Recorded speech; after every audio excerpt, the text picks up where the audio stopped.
So we're back, and this time we're looking at the promotional factions. So we've got Geeks and the All Stars from the bigger, geekier box. We've got the Sheep, which were the promo faction, and we've got Penguins as well, which are another promo faction. So we bundled them all in together. We did have a little bit of a debate about whether to include the All Stars, but we felt that because they are their own faction, that we should include them, even though they're obviously duplicated of cards that we've seen before. So, all these two representatives actually we haven't seen before yet, but we'll see one of them to come certainly. And I don't know about you guys, but this certainly feels just like a bit of a.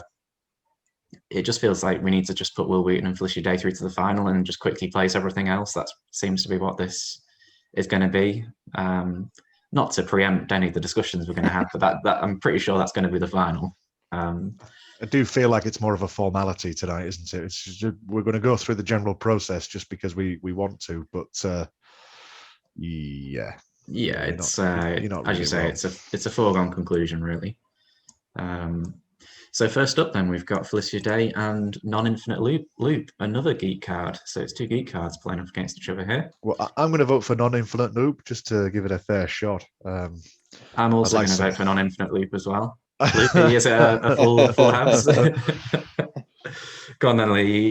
You were going to go on for Non-Infinite Loop there, so let's hear what you've got to say. I think, I mean, to start with, Felicia Day is my answer, and I won't talk too much about her because I'm sure we're going to be saving that for the final discussion, as you absolutely said. But Non-Infinite Loop's got a bit of a place for me. I like the ability to be able to recycle the action, and to me, instead of the discard pile is the only thing that ruins that for me, because it wouldn't work on something like Time Walk, would it, where it would go to the bottom of your deck rather than back into the discard pile. But the idea of being able to get something, or to be able to get something straight back into a hand without having to worry about it again, it's very powerful. And sort of on another day, maybe in another group of cards, it will probably end up going further. But unfortunately, it's up against one of the best cards in the game, so it's incredibly difficult to really send it any further. I do really enjoy the. I know it's not really a thing, but just I really enjoy the art from the All Stars faction. I like that they change various different bits, and the play on the Space Jam theme and stuff that's within it is pretty cool. So yeah, big fan of Non-Infinite Loop, but for me it's Felicia Day. I will save the chat. Yeah, well, I'll save the chat for the final. If you're gonna put Felicia Day or Wil Wheaton through, just save it for the final, exactly. I suppose. Just comment on the other one, and then we'll move on.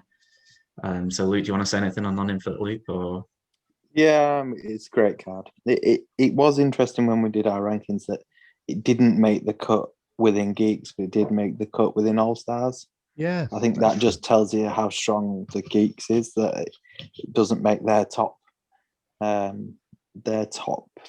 think top 2, but we have a faction that is made out of some of the best cards in the game, and it made their top 2. So it's just a bit of an interesting dynamic. I was gonna mention that as well, that Non-Infinite Loop is that bad a card, it doesn't make it through in the Geeks. It has to sneak through via another faction. It's that bad. I think it's a good card. I'm being a little facetious. Yeah, I'm being a little facetious there, but I think Non-Infinite Loop is way better in any other faction but Geeks, really, because Geeks don't have a good action to want to play twice, really. I mean, they've got, I suppose you could put like cosplay. They do have some good actions, but Non-Infinite Loop and All Stars is way better because you've got just access to a greater variety of decent actions. But yeah, it's a decent card. It's not beating Felicia Day there, really. So let's move it on. Let's go to the next one. Felicia Day, a worthy winner. So we've got Hello Dolly and Ice Slide for the Penguins. So we actually have to discuss this to work out which one should go through. Go on, Luke. Do we? Go on then. Hello Dolly is way better. Why do you say that? Do you need more? Do you need more information? Yeah, convince me. Yeah. So Ice Slide's just drawing cards, but Hello Dolly can copy your opponent's best action, make it your action. It's simple. But let's go back to terraforming like we always do. Copies terraforming. Done. Any card that can copy terraforming is great. Sold. And it can work it works as a special, so you can copy someone's full sail, or it's great. If you play a game where you never play Hello Dolly, it means you've won, because everyone else is playing 2 weak actions for you to want to copy. You're just waiting for that moment where they play the card that is in their deck, the terraforming or the big play, whatever it is. So always useful, always good. Yeah, I don't think Hello Dolly is as good as maybe you think it is. Ice Slide is very good in Penguins. It's basically just a tech center that's played obviously after the base scores, because you'll draw 3, 4, 5 cards off it.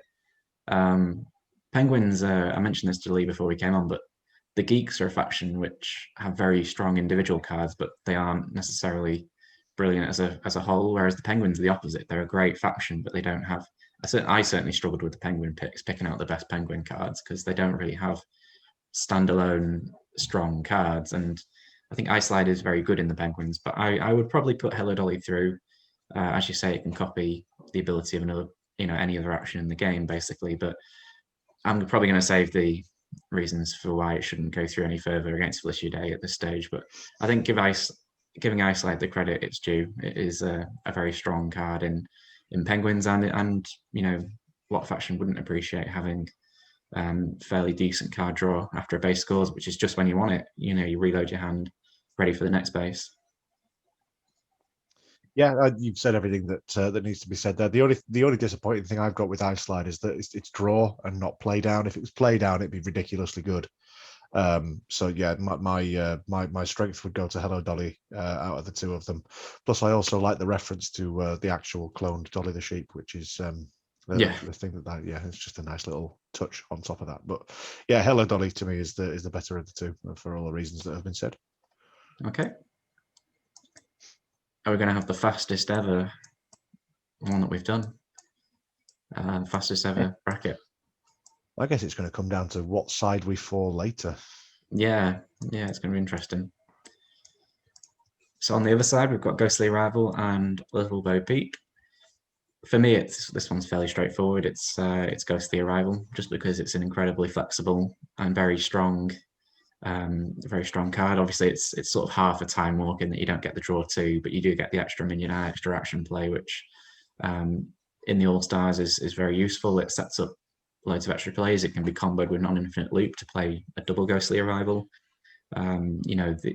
Think of all the factions that can benefit from playing an extra minion and or an extra action. There's so many factions that want that combo potential, and this card helps to enable that. Whereas Little Bo Peep, I think, is decent. The other players not being able to move minions to or from here can be very strong against certain factions. The talent is quite useful in the sheep faction because of all the compulsory movement they've got, but it's not all that special for me. I think if the talent said move one of your minions to or from here, it could have been quite good, but it just draws everything into that base, and the base will break very quickly and Little Bo Peep will be gone. So for me, it's okay. It's just a fairly standard middle of the pack king minion, and it's nothing really compared to Ghostly Arrival and what that can offer. I completely agree. Any opportunity for you to play double King Rex is an opportunity I'm down with. So Ghostly Arrival would take it for me. All Stars and Dinos, nice little double King Rex combo. Who doesn't love that? Exactly. Luke? Yeah, I think Ghostly Arrival beats Little Bo Peep. Little Bo Peep makes the sheep work. It feels it's very easy to be playing sheep and not really controlling what you do. Things like black sheep and just not necessarily going where you want them to and things. So she does make them do what they want to do, which is swarm. But you want her out as much as possible. And like you say, she ends up breaking the base that she's on. But Ghostly Arrival wins. Yeah, Little Bo Peep helps to bring the sheep together, but then personally, I don't think the sheep are very good. So it really struggles from the faction as well, in that the faction just isn't particularly strong, and it's not. Whilst it's quite good in the faction, I think sheep are just quite weak. So it struggles from that as well. It's interesting because I know we've talked about tornadoes in the past as well, but I don't think any of us are particular fans of movement being the core mechanic within a faction. I'm happy for there to be movement within a faction. In fact, I think it's quite useful, isn't it? But I just think for it to be the mechanic that the faction is built around, it just doesn't seem to be. It's certainly not appealing for me to play. It's one of the reasons why I don't like tornadoes, and I'm not a particular fan of truckers independently either. So Yeah, it's interesting. I know there's a lot of people who really like movement, and I'm not particularly one of them. But if I'm playing a movement-based faction, it has to be moving for a point. Like, so Explorers is a really good example where there's a big setup, and then they all move at once, and the two guides give everything power, and then they break a whole lot of bases. Bear Cavalry, you move to destroy things. Like, there has to be a point to movement for me. It's not just movement for movement's sake, which is what like sheep and tornadoes are. They're just not. Yeah, that's a good point. They don't really bring anything for all the movement they have. So does anyone want to have any comments on Command Penguin before we put Wil Wheaton through? Great with robots. Great with like princesses and stuff. Just to try and snatch a quick Eliza from the top of the deck. It can be very strong. It's just a free extra play, isn't it? I mean, you mean Snow White? Yeah, no, Eliza. He said Eliza, mate. No, you mean he must be Snow White. Yeah. You're 2 videos behind, Luke. You need to get up to speed on that one. Yeah, it's solid. I mean, you can't go wrong with an extra minion play off the top of the deck, but it isn't beating Wil Wheaton. Just clarify a thing for me. Play a minion off the top of your deck. Does it mean just keep going in the reveal until you get a minion, or? Yeah. So it's not just the first card off the top of your deck then.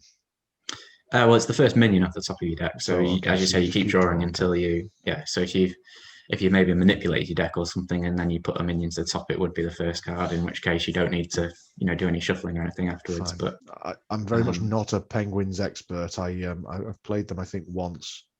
I've been destroyed by them. I think Luke played Robots Penguins, and that absolutely annihilated me at some point. But yeah, I've never been that interested in particular getting on board with them. The Geeks, however, I've played a couple of times, and I do enjoy. Wil Wheaton's a particular favourite play. Oh, sorry, yeah, Wil Wheaton's my choice. If it wasn't that clear, yeah. Luke, you got anything you want to say about Command Penguin? Nah. Go and eat a fish. Nice and straightforward. Yeah. I do like the Penguins, but like you say, the sum of their parts is greater than the individual. Definitely. I've heard that somewhere before. I think you said it, didn't you, Lee? I think it was. Somebody said it somewhere. There's a lot of people shouting stuff. Yeah, I think you were it was quite inspiring when I heard you say that for the first time, I think. Thanks, man, thank you. Oh, you've changed your tune. Right, so it seems like we're up against. This is like the first proper round now. So yeah, I'd say so. I think Hello Dolly would have a reasonable chance to maybe put a dent on Felicia Day. Does anyone want to argue the case for Hello Dolly? That's no one then. The thing with Hello Dolly is its ceiling is the best action that another player already has. That's the best it can be. You're basically making your sheeps, which aren't probably as good as what you're playing, have a duplicate of whatever their best action is, but they're also going to gain from that action. So at best, you're sort of tying with them.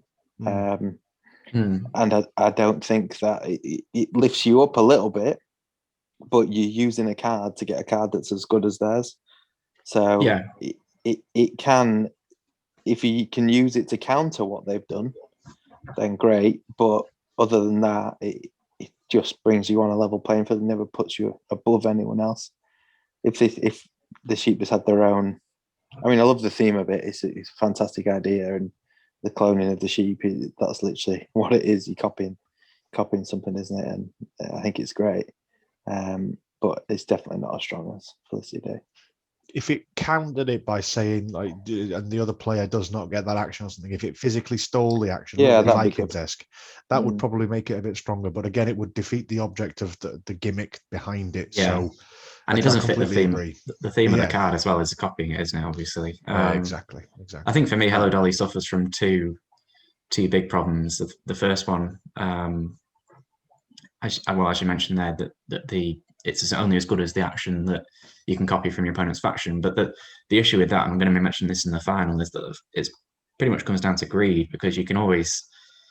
So, for instance, you're playing against the ghosts and you want to copy Ghostly Arrival, or there maybe, let's say there's two good picks, and then you decide, okay, I'll hold off Hello Dolly and I'll wait till the next one. It's always like, I can wait till there's a better action. You're holding on to it out of greed because you're trying to maximize Hello Dolly, whereas actually it might have been better to play it earlier on for a slightly weaker action that they played, which would have been more beneficial to you. So it's always like, how can I best use Hello Dolly?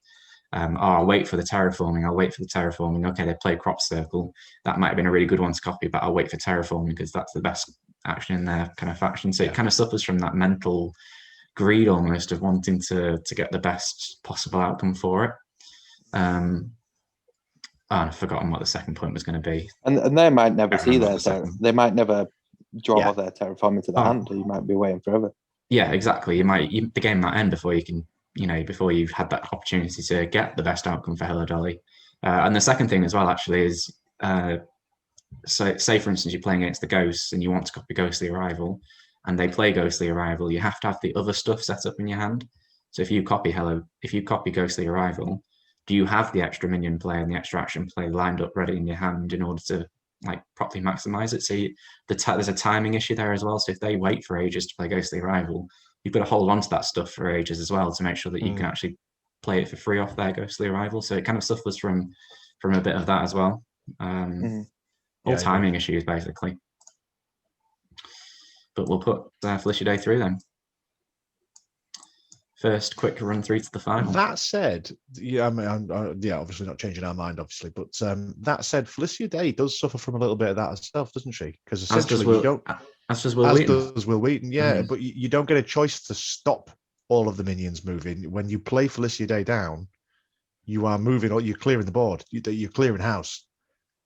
Because something's going to break unless you play it really early, like a moron. Yeah, exactly. And I think it's going to be interesting to see because, as you say, that you can kind of apply that argument to both Wil Wheaton and Felicia Day. 100%. Okay, so the other side, Ghostly Rival and Wil Wheaton. Does anyone want to say Ghostly Rival should be the big surprise winner here?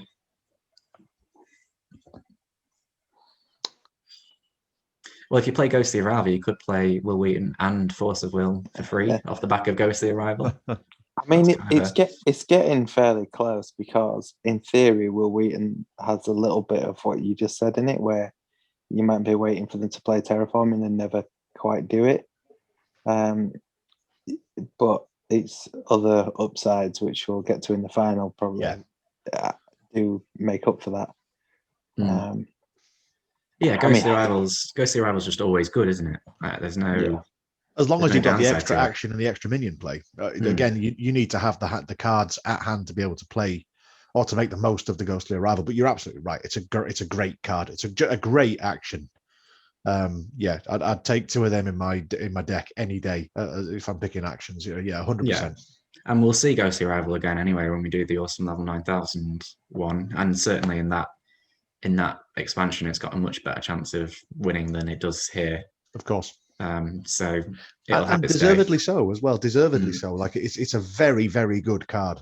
There's a distinct amount of argument to be had in its favor. But the problem is the competition it's up against. Yeah, it's a uniquely damaging card that it's up against. It's a game change. It's a game changing card. Whereas the Ghostly Rival might help in a very short amount of time, but Wil Wheaton is a game winning, game changing card.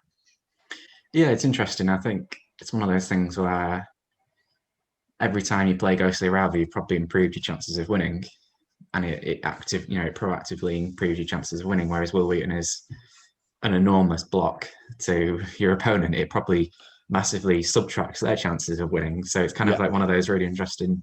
Would you rather win more or stop your opponent winning more? It's one of those toss-ups. I guess we're going to get to that conversation in about 2 minutes' time. Okay, everyone for Wil Wheaton? Yep. Yeah. Just out of interest, very pleasant game so far. Just out of interest, which one do we think is third? Do we think Ghostly Rival beats Hello Dolly? I think so. Yeah. I agree.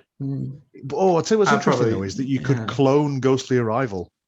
Yeah, but what you're saying there is the best Hello Dolly could ever be in that scenario is Ghostly Arrival. Yeah, you're true. Yeah, you're absolutely right. Would you rather have Ghostly Arrival, or you could have a Ghostly Arrival in a mystery box? It reminds me of the Mr. Burns mystery box. Yeah, it is the mystery box. It is the mystery box.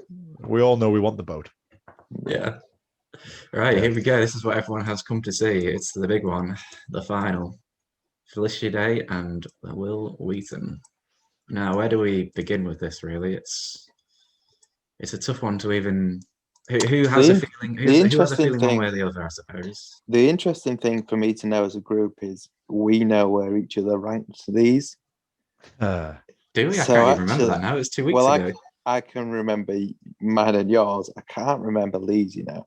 Well, should we say where we put them initially? I tell you what's interesting is that whilst we've been having this discussion as we've been going around, I've just been looking at both and thinking, yeah, that one's better. And then the next one comes up, oh no, that one's better. And I think I flip-flopped 2 or 3 times whilst we've just been sat here talking. So it is really, really interesting to see sort of what side of this debate we kind of come down on. I think to me, it comes down to, do I want to clear the board and basically reset the game, break one base on a big style, reset the board, get everybody's minions off the board, if someone's been riling up to a big play or someone's been building up to a body shop or something, can I clear the board, get rid of all of the Uber Serum, get rid of everything, and basically press the reset button? All right, you might not win that base, you might get 1 or 2 victory points out of it, but the overall general strength is very much like Big in Tokyo, where you've essentially destroyed everything that was there, but without destroying it, you press the reset button, but everyone gets a little sort of birthday present on the way out. Or do I want to Wil Wheaton to get an extra power 4 minion on the board? At the end of the day, we still get an extra little bit of power 4, which is, you kind of almost forget that you're also getting a little bit of something out of him because of what you're really playing him for. You're playing him as an extra minion play when someone else does something that you think is probably going to win them the game. So here comes Luke with his body shop, goes to body shop something. Wil Wheaton, no thanks, mate. No thanks, mate. I'll save that. Body shop goes to the discard pile. So, yeah, I am torn. I really am torn. I don't personally. I fall down on the saying no side of things more than I fall down on the Felicia Day side of things, but only because I can control a little bit more of what I can interrupt with Wil Wheaton. You absolutely love, and I see it in your eyes. I've seen you play Geeks, and you absolutely love that moment where someone goes, I'm going to do this, and you go, oh, are you? Nope. No, you're not. You love that more than anything. That's true. You chuckle to yourself heartily. I do. That is absolutely, it's like I was back there. It's like we were playing board games again and this stupid disease wasn't around. Yeah, I think you're right. I think that's the side I come down on. But that said, Felicia Day is such a great card, and to clear the board, to completely clear the board, is such a powerful play. I think the only problem with to me is that you want to hold on to these cards. You don't want to play them down.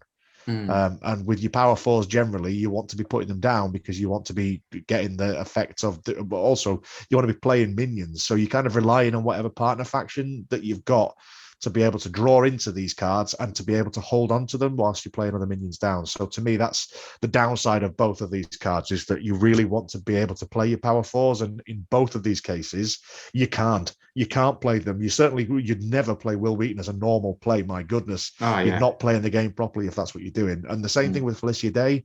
If you're opponent's going to win by scoring on one thing, and you can sort of give it to somebody else instead. That's the sort of big play that you play with Felicia Day, but you can't play it down as a regular power 4 or at the beginning of the game if you draw into either of these cards.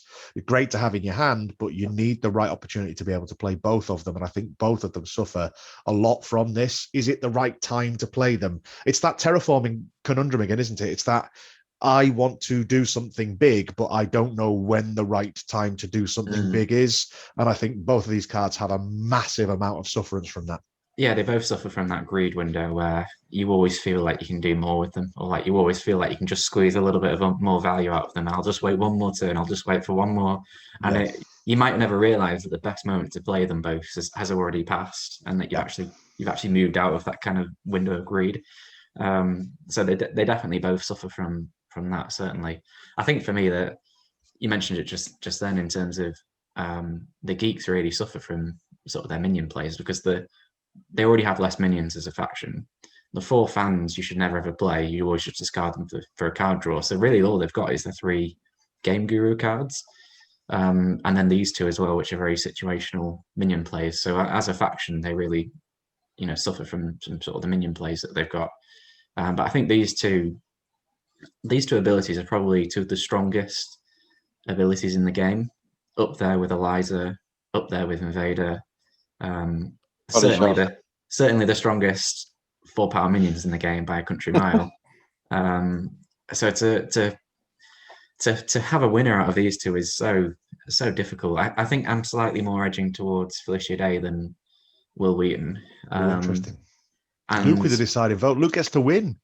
The reason for that is winning feels like a stretch, but yeah. The reason for that is more around, I think, it's really tricky because Wil Wheaton, how many factions have their entire faction is based around one action?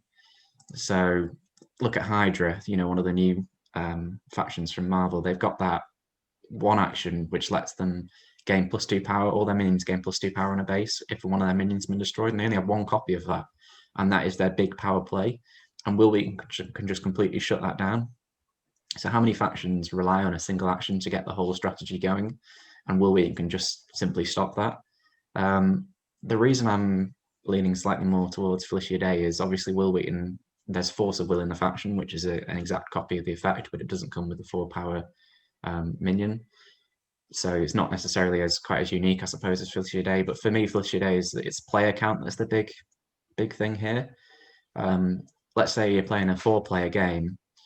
Which action do you target with Wil Wheaton? Which is the king, the killer action? Do you just wait for whoever's in first place and just target them? I mean, that's probably what you should be doing. But Felicia Day has such a much more bigger impact in a multiplayer game. Moving every player's minions to one place, completely do that board reset. It's a huge tempo swing. It can destroy really problematic minions that are on the board. So for me, I think it's the player count thing that gives Felicia Day the slight edge, just because it's much more impactful at 4-player, where I think Wil Wheaton does struggle from who do you target in 4-player, because actually you might hit someone with it. That might be devastating for them, but then the next player comes along and they play their combo and you can't stop that, and then you've fallen behind them instead. So I think for me, just the multiplayer aspect gives Felicia Day the slight edge, but it's very close. I mean, these 2 cards are just insane.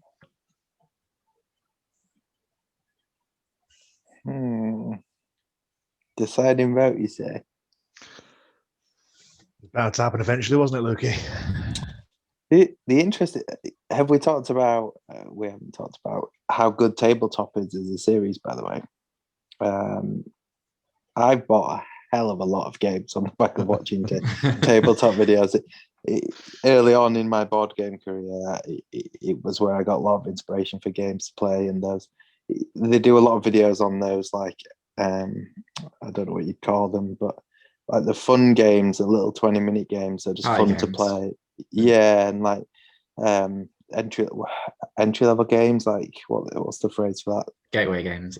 Gateway games, yeah. So there's a lot of stuff on that, and even if you're using it as a place to shop games, it's also a very good show to just watch them enjoy themselves and play nice games, and they have good guests, and it is a very, very interesting series. I'm sure if you're watching this, you'll have probably already seen it, but it's worth checking out if you haven't. Which is better? Now, you upset me for a second, Lee, when you used the line, it's Felicia Day is a lot like There Goes Tokyo. And I thought, he's sort of making the decision for me there, if that's the point.